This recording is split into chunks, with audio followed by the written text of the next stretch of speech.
He was the bull nobody wanted, wounded, frightened, branded as dangerous. On the other side, a boy, quiet, lonely, with the same look of someone who'd also been left behind. When they met, no one believed it would work. But with that first touch, something changed. What was born wasn't just friendship, it was redemption. This is the kind of story that makes you rethink what wild truly means. Because sometimes, the purest love comes from the ones the world has rejected. Caleb Wright was 12 years old when he stopped talking. Not completely. He could speak when absolutely necessary, answer questions with single words, mumble yes sir or no ma'am when adults demanded responses. But the easy conversation, the laughter, the voice that used to fill his grandmother's farmhouse, that had died 6 months ago, buried alongside his parents in the cemetery outside Asheville. The car accident had been sudden. A drunk driver, a rainy night, 2 lives ended in an instant. Caleb survived because he'd stayed home with the flu. He survived, but something inside him broke that night, something that didn't heal even as the weeks turned to months. Now he lived with his grandmother, Ruth Wright, on her 40-acre farm in the Blue Ridge foothills. She was kind, patient, heartbroken in her own way, but she didn't know how to reach the silent boy who sat at her dinner table, pushing food around his plate, present, but not really there.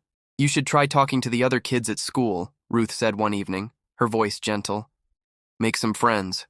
It might help." Caleb said nothing. The truth was, he'd tried. But the other kids didn't know what to say to the boy whose parents died. They whispered when he walked by, fell silent when he approached.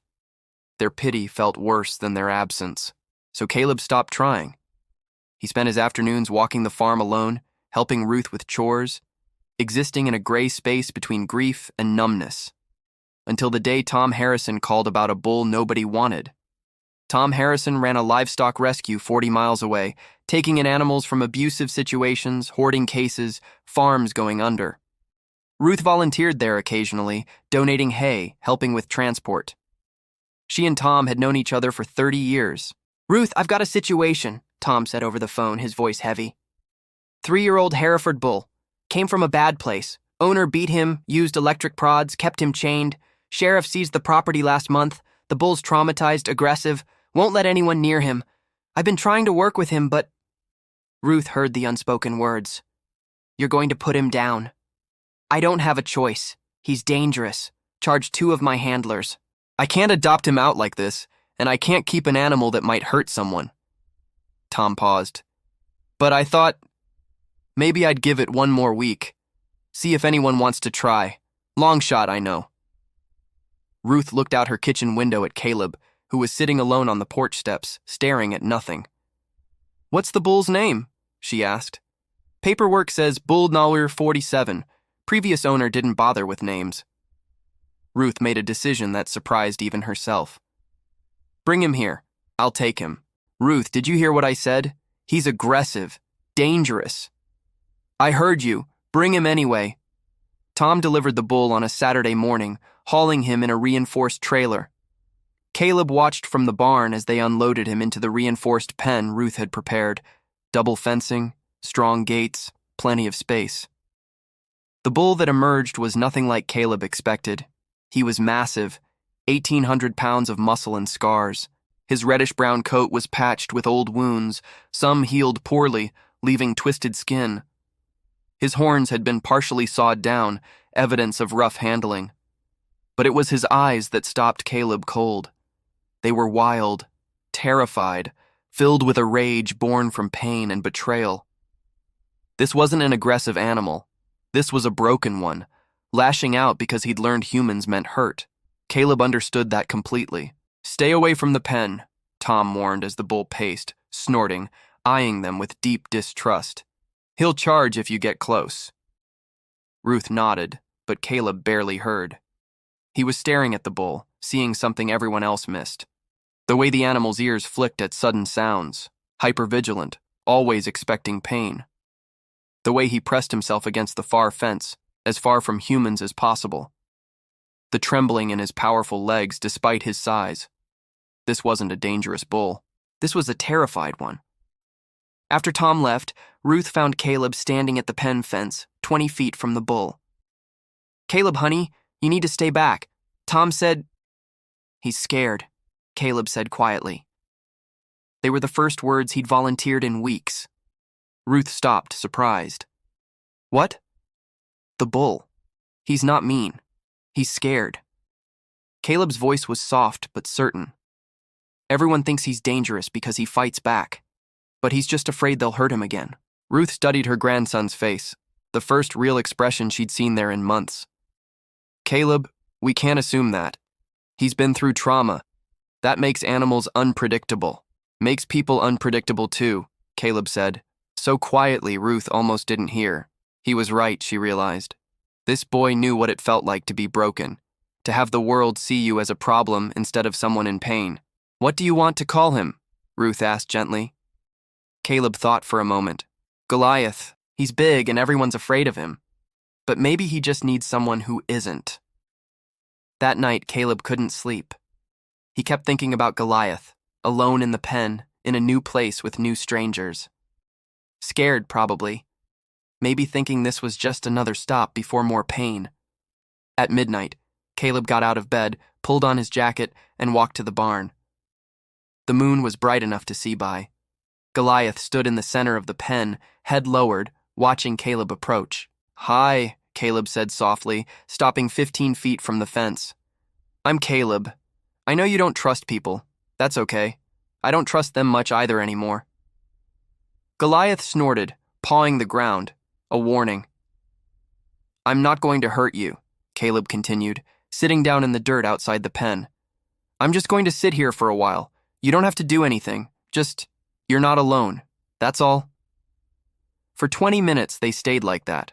Boy sitting in the moonlight, bull watching with wary eyes, neither moving, neither speaking, just existing in the same space. Finally, Goliath took a step closer, then another.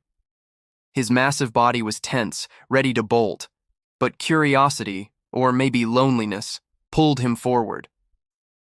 He stopped 10 feet from the fence, close enough that Caleb could see the scars on his face, the poorly healed wounds, the damage humans had inflicted. "I'm sorry they hurt you," Caleb whispered. "I'm sorry people are terrible sometimes." Goliath's ears flicked forward. He made a sound, not aggressive, just acknowledgement. They stayed like that until dawn, when Ruth found them. Boy asleep against the fence, bull lying down on the other side, 10 feet away but facing him, watching over him. Ruth felt tears sting her eyes. Two broken souls finding each other in the darkness.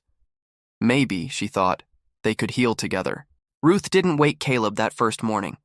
She watched from the kitchen window as her grandson stirred, opened his eyes, and immediately looked for Goliath. The bull was still there, lying in the dirt on his side of the fence, watching the boy with those dark, cautious eyes. Caleb stood slowly, brushing dirt from his jeans. "I'll be back," he told Goliath. "I promise." The bull's ears flicked, listening, understanding in whatever way animals understand. At breakfast, Caleb spoke more than he had in months. "Can I help feed him?" "Goliath?" Ruth set down her coffee carefully. "Tom said to be cautious.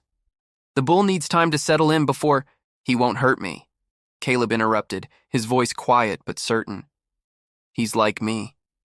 He just needs someone to not be afraid of him." Ruth saw something in her grandson's eyes she hadn't seen since the accident. Purpose. "All right. But we do it together, and we follow safety rules. Deal?" "Deal." They started slowly. Ruth showed Caleb how to prepare Goliath's feed, grain mixed with supplements, fresh hay, clean water. They approached the pen together, moving deliberately, speaking in calm voices. Goliath watched from the far side, head high, body tense. "We're just bringing food," Caleb called out. "That's all. You can eat when we leave." They placed the feed buckets inside the gate, then retreated to the barn. Through a gap in the boards, Caleb watched Goliath approach cautiously, sniff the food, then eat hungrily. He'd probably been half-starved before the rescue. "He's eating," Caleb said, relief in his voice. "That's good, right?" That's very good, Ruth confirmed. Means he's starting to feel safe. Over the next week, they established a routine. Twice a day, Caleb would bring food and water, always talking to Goliath, always moving slowly, always respecting the bull's space. And each day, Goliath tolerated him getting slightly closer before retreating. At school, the other kids noticed Caleb was different. Not happy exactly, but less absent. Less like a ghost drifting through hallways. "You seem better," his teacher, Mrs. Patterson, said after class one day. Caleb shrugged. "I've got something to take care of now." He didn't elaborate, and she didn't push, but she called Ruth that evening. "I don't know what's happening, but keep doing it. That boy is coming back to life." 2 weeks after Goliath's arrival, Caleb asked Ruth a question that made her nervous. "Can I go in the pen with him?" "Caleb, that's not... just for a few minutes. I'll stay by the gate.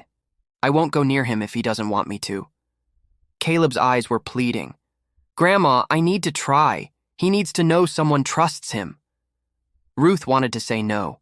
Every responsible adult instinct screamed that this was dangerous, reckless, that traumatized bulls were unpredictable.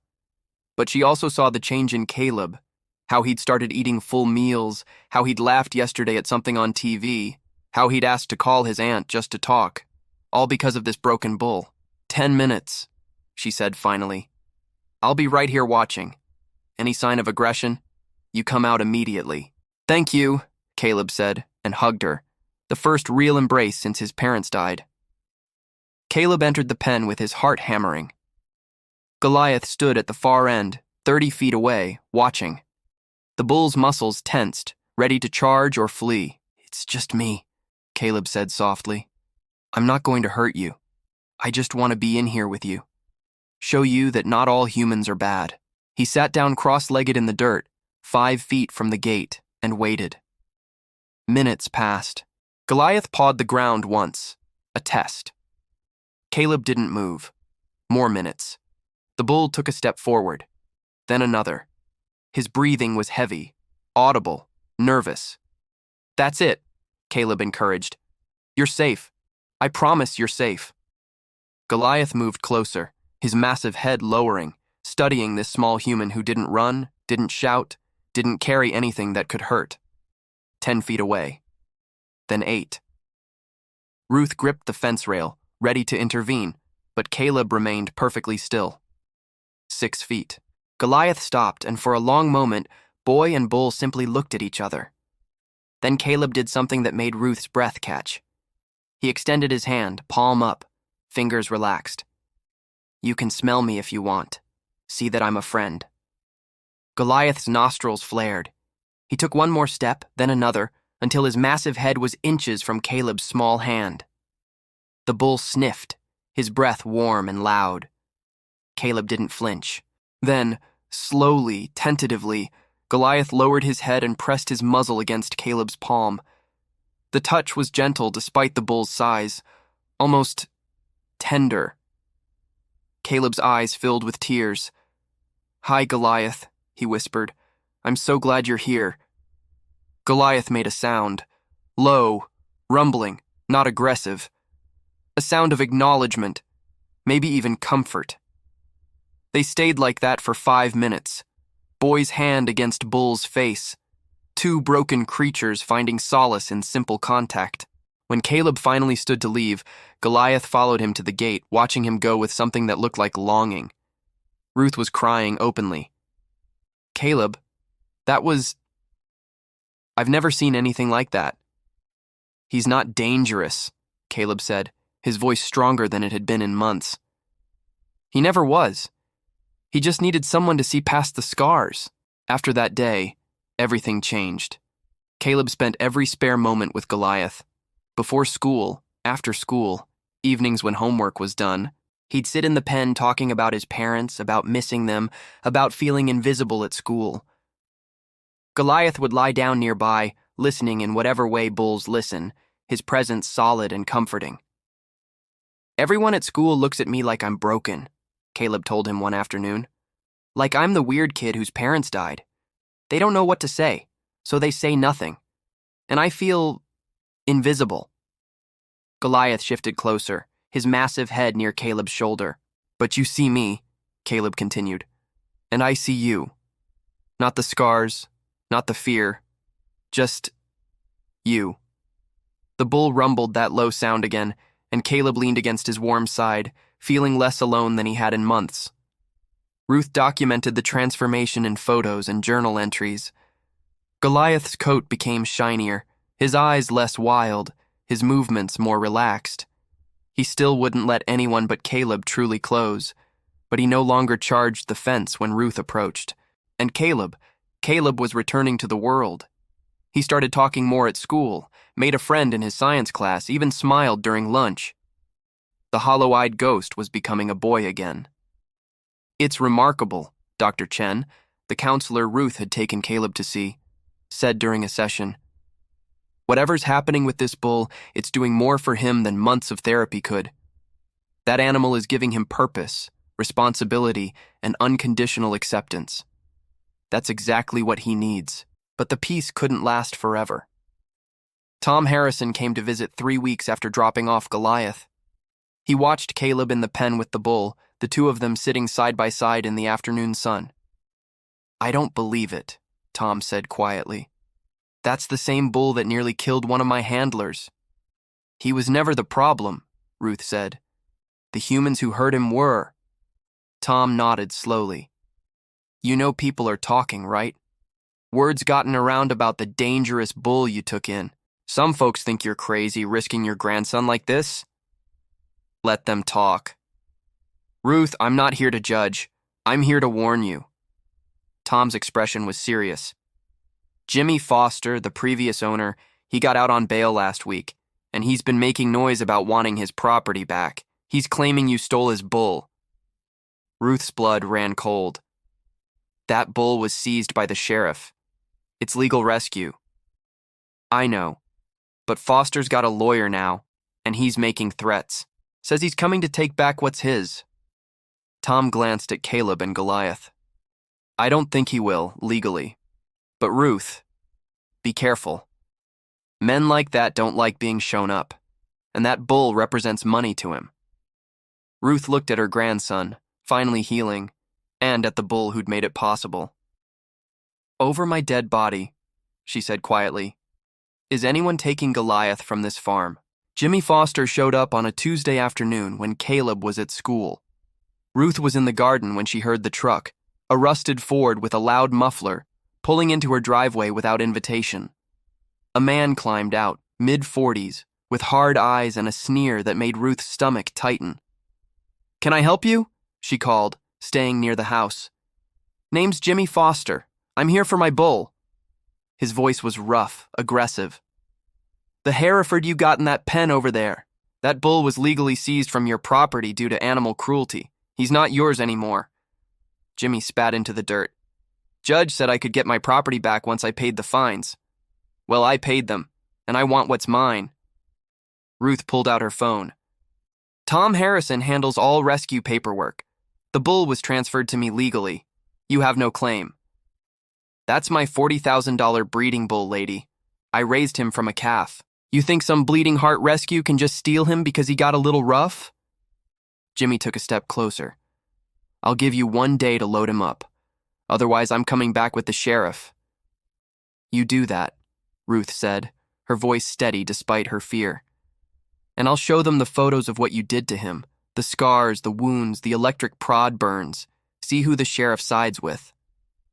Jimmy's face darkened. "That bull's dangerous. Ask the rescue. He attacked their people. You keeping an animal like that around your property? With a kid here? That's negligence. Maybe I should call child services." The threat hit like a punch. Ruth's grip tightened on her phone. "Get off my property. Now." Jimmy smiled, cold and mean. "1 day, lady. Then I'm taking what's mine." He climbed back in his truck and left, gravel spitting under his tires. Ruth immediately called Tom, then the sheriff's office, then her lawyer. Everyone said the same thing. Legally, Foster had no case. The seizure was valid, the transfer proper. But that didn't mean he wouldn't try something anyway. "Keep doors locked," the sheriff advised. If he comes back, call immediately. But Ruth, be prepared. Men like Foster don't always follow the law. When Caleb got home from school, Ruth told him everything. She watched his expression shift from confusion to fear, to something harder, determination. He can't take Goliath, Caleb said, his voice shaking. He hurt him. He'll hurt him again. I won't let that happen, Ruth promised. But Caleb, we need to be smart. Foster's unpredictable. That night, Caleb couldn't sleep. He kept thinking about Goliath being dragged back to chains, beatings, electric prods. The bull who'd finally learned to trust, who'd finally found safety, being thrown back into hell. At 2 a.m., Caleb heard something outside, a truck engine idling near the property line. He ran to the window and saw headlights, too far to make out details, but his instinct screamed danger. He woke Ruth. Together they watched the truck sit there for 10 minutes before driving away. He's scouting, Ruth said grimly, trying to scare us. It's working, Caleb admitted. Ruth pulled him close. Tomorrow we're installing cameras, and I'm calling in some favors. The next day, 3 of Ruth's neighbors, fellow farmers who'd known her for decades, showed up with fence reinforcements, motion sensor lights, and a promise. Nobody's stealing livestock from this property, said Dale Morrison, a rancher in his 60s. We look out for our own around here. They worked all day, strengthening Goliath's pen, installing security measures, creating a watch schedule. The rural community, often dismissed by outsiders as backward or uncaring, showed what it really meant, people protecting their neighbors when threats came. Caleb spent the afternoon with Goliath, trying to stay calm but failing. The bull sensed his anxiety, pressing close, that low rumble vibrating through his chest. I won't let him take you, Caleb whispered fiercely. I promise. You saved me, and I'm going to save you. Foster came back on Thursday night. The motion sensors caught him at 11 p.m. trying to open Goliath's gate. The alarms woke the house, and Ruth called the sheriff while Caleb ran outside despite her protests. Get away from him, Caleb shouted, his voice cracking with fury and fear. Foster spun around, caught in the floodlights. Kid, get back inside. This is between me and... Goliath charged, not at Caleb, at Foster. The massive bull who'd been timid and terrified for weeks, who'd slowly learned to trust again, recognized the man who'd tortured him, and something primal, protective, and fierce erupted. Foster scrambled back, tripping over his own feet as 1,800 pounds of rage bore down on him. He barely made it over the fence before Goliath slammed into the rails, bellowing with a sound that echoed across the dark fields. Jesus! Foster screamed, running for his truck. Sheriff's deputies arrived 5 minutes later, just as Foster was trying to leave. They arrested him for trespassing, attempted theft, and violating a restraining order Ruth's lawyer had filed that morning. You're done, Foster, Sheriff Rawlings said, loading him into the cruiser. Stay away from this property or you'll be looking at jail time. After they left, Caleb approached Goliath's pen slowly. The bull was still agitated, pacing, snorting. It's okay, Caleb said softly. He's gone. You're safe. Goliath stopped, looked at Caleb, and slowly, his breathing calmed. He walked to the fence, lowered his head, and pressed his forehead against the boy's chest. Caleb wrapped his arms around the massive head, crying with relief. You protected me, he whispered, just like I protect you. Ruth stood in the doorway, watching, tears streaming down her face. 2 broken souls, she thought again, but not broken anymore. Healing. Together. After the night Foster was arrested, something shifted in both Caleb and Goliath. The bull, who had been gradually warming to Ruth and the neighbors, now seemed to understand he was truly safe. His defensive postures softened. He no longer flinched at sudden movements. And when Dale Morrison came to check the fence repairs, Goliath watched calmly instead of retreating to the far corner. That's a different animal, Dale observed. Not just calmer, confident. He knows he's home, Ruth said simply. But the biggest change was in Caleb. Standing up to Foster, protecting Goliath despite his fear, seeing the bull defend him in return. Something had awakened in the quiet boy. A strength he didn't know he had. At school, when Tyler Bennett made a cruel joke about the weird kid who talks to cows, Caleb didn't shrink away like he used to. He looked Tyler in the eye and said clearly, "His name is Goliath. He's a bull, not a cow, and he's my friend. You got a problem with that?" Tyler, surprised by the response, backed down, and later a girl named Maya from Caleb's science class approached him at lunch. "I think it's cool," she said. "What you did, saving that bull. My mom read about it in the paper." Caleb blinked. "It's in the paper?" "Yeah. Local boy rehabilitates abused bull." Pretty awesome. Word had spread through the small North Carolina community. The local Gazette had run a story after Foster's arrest, painting Caleb and Ruth as heroes who'd stood up to animal cruelty.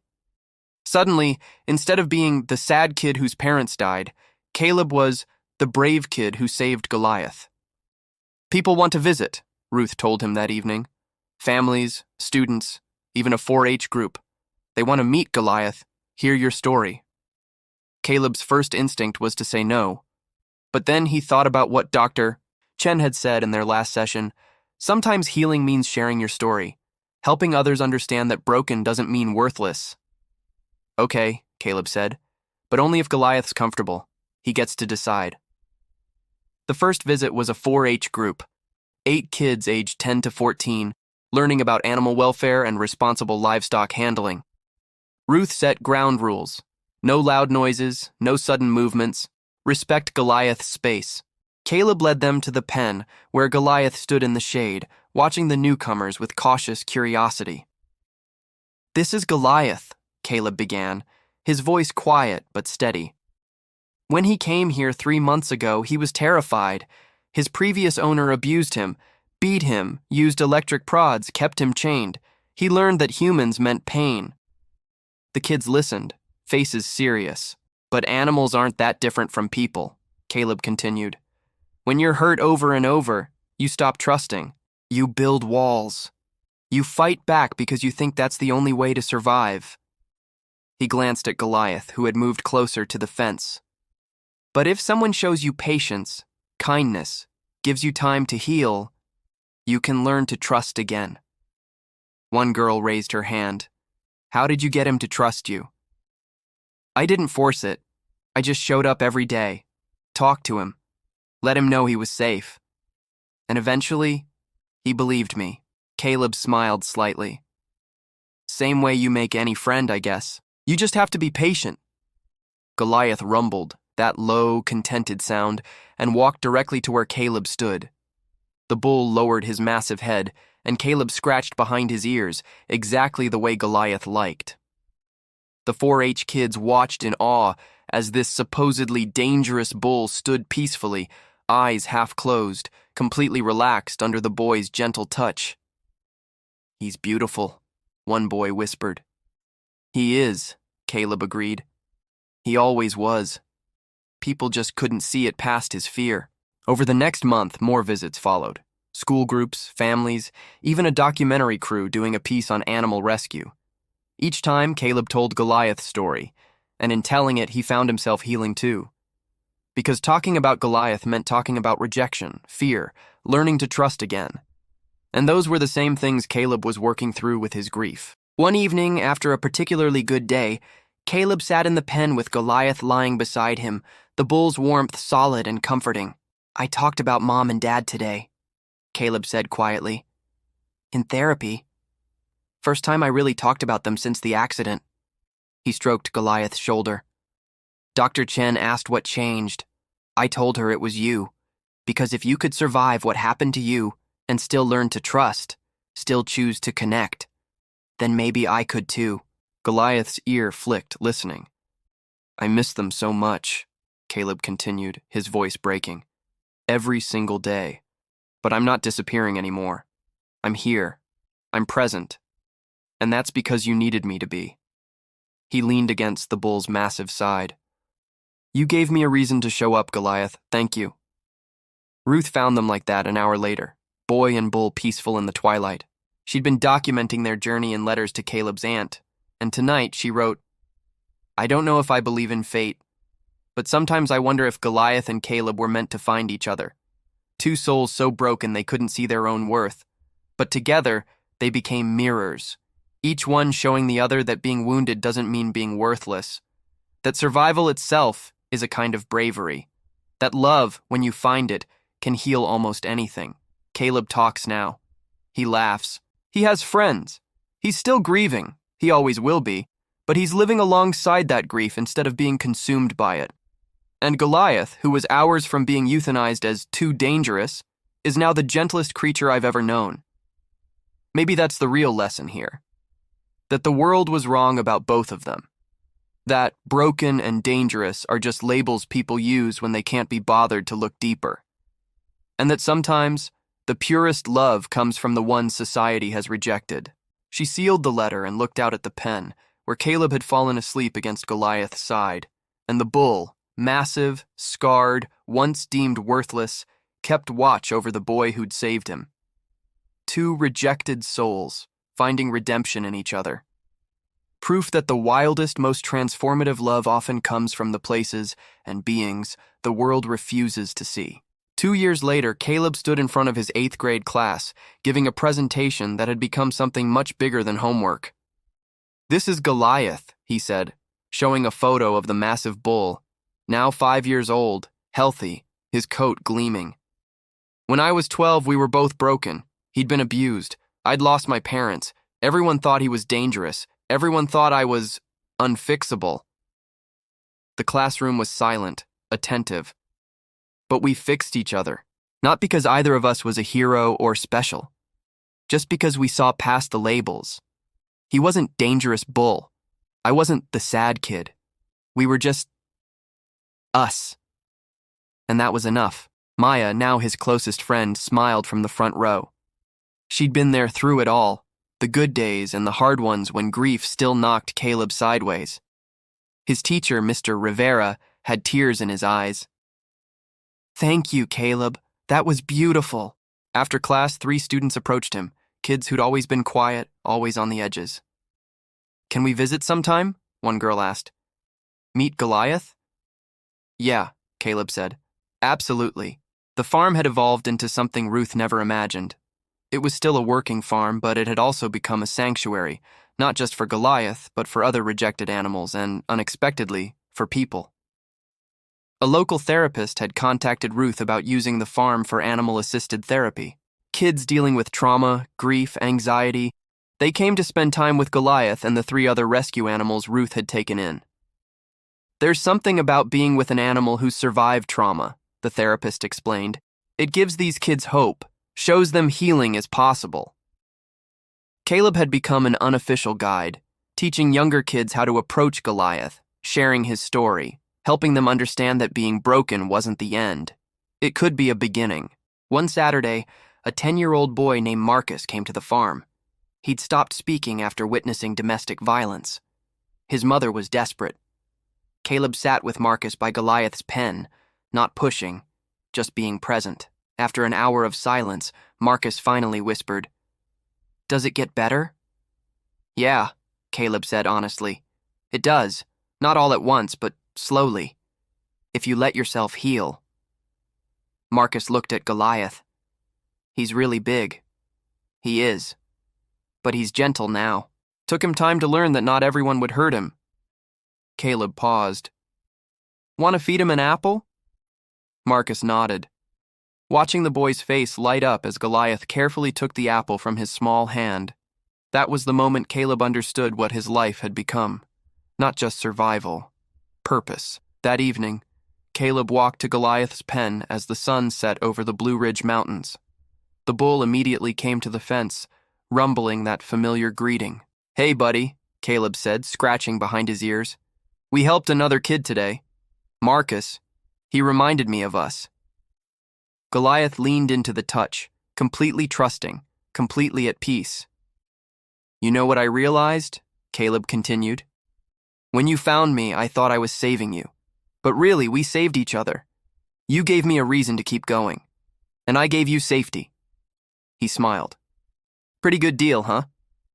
Ruth approached, carrying 2 mugs of hot chocolate. She handed one to Caleb. "I've been thinking about expanding, maybe taking in more rescue animals, making this an official sanctuary." "Really?" Tom Harrison's getting too old to run his rescue alone. He wants to partner with us, combine resources. Ruth looked at Goliath.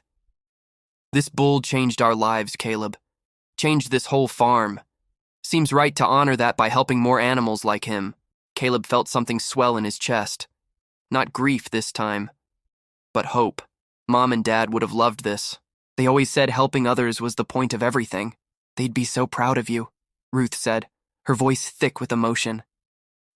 I know I am. On the 2-year anniversary of Goliath's arrival, the local newspaper ran a follow-up story. The Boy and the Bull, How 2 Rejected Souls Built a Sanctuary. The article featured photos of Caleb and Goliath, now inseparable. It told of the therapy program, the rescued animals, the community that had rallied around them. It ended with a quote from Caleb. People think wild means dangerous or uncontrollable, but I learned wild just means honest. Goliath never pretended to be okay when he wasn't. He showed his fear, his pain, his struggle, and when he healed, he showed that too. That's not dangerous. That's real, and real is what saves us. The article went viral. Donations poured in. Volunteers offered time. Other families reached out asking how to help their own struggling children. But for Caleb, the biggest change wasn't external. It was internal. He could talk about his parents now without breaking. He could remember the good times without the grief crushing him. He'd learned that loving someone who died didn't mean dying alongside them. It meant living fully, honoring their memory through joy, not just sorrow. And Goliath, the bull nobody wanted, the one labeled too broken, too dangerous, had taught him that. That night, Caleb brought a blanket to the pen and lay down beside Goliath under the stars, just like he used to when the bull first arrived. We made it, he whispered. Both of us. We actually made it. Goliath rumbled softly, his massive body warm and solid. Above them, the North Carolina sky stretched infinite, filled with stars and possibilities. 2 years ago, both had been drowning, one in abuse, one in grief. But they'd found each other in that darkness, held on, refused to let go. And in holding on to each other, they'd discovered something the world had tried to teach them was impossible. That being rejected didn't mean being unworthy. That survival was its own kind of victory. And that the purest, most transformative love often comes from the ones the world refuses to see, until someone brave enough looks past the scars and sees the soul underneath. Caleb fell asleep there, under the stars, beside the bull who'd saved his life by letting him save his. And Goliath, once terrified and broken, now stood guard over the boy who'd shown him what it meant to be truly seen. 2 souls, no longer rejected, just loved. Finally, completely loved. Rejected. Bull found a lonely boy, and their bond changed both forever.